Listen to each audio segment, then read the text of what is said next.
Hello. Just finishing up some foamage on the back tail there and the rest of it. See, there's some about this gap fill foam. And, oh, what's this? An unknown foam. See, now it's important to know what your foam expansion rate is. If it expands too much, it's going to throw everything off. If it expands too less, it won't fill in. So use the low expansion for doing little stuff like this. Use high expansion for doing the big stuff. When you want it to be tight, strong, hard, and have a lot of push.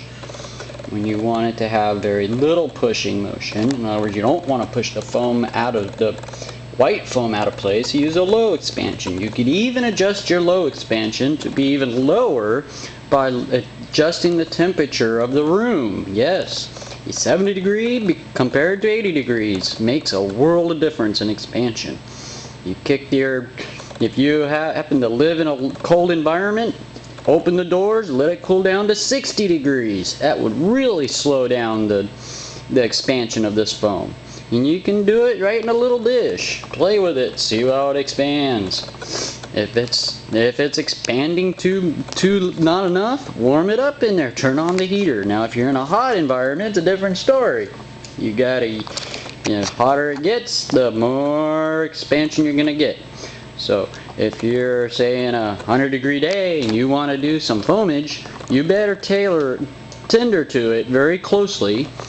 Like here, see, I'm starting to notice it's starting to lift, so I'm going to put my finger right down in this and I'm going to give her a little push. Make sure she doesn't lift up. You just have to hold it for a minute. It'll hold in. Once this stuff starts to dry, it starts to get tacky, it'll really start sticking. And even to your fingers. Yep, look at my fingers. Covered in stuff. So, might be good to wear rubber gloves. Of course, I just clean up with Meek. M-E-K. Yep, good old Meek. Washes this stuff right off. Look up here, I have a piece of tape. I had a little hole that popped up on my foam, so quick and easy fix. Mix a little bit of white foam with the good old gap fill foam, little tiny balls, push it into a space, and then tape it down. Painter's tape, of course, so that when you lift it, it doesn't hurt the foam.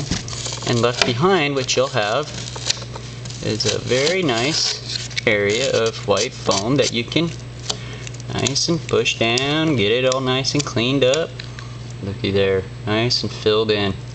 Once it's sanded, you'll never see it, especially when the paper's on it. Getting closer, closer, closer, and closer every day. Bye-bye.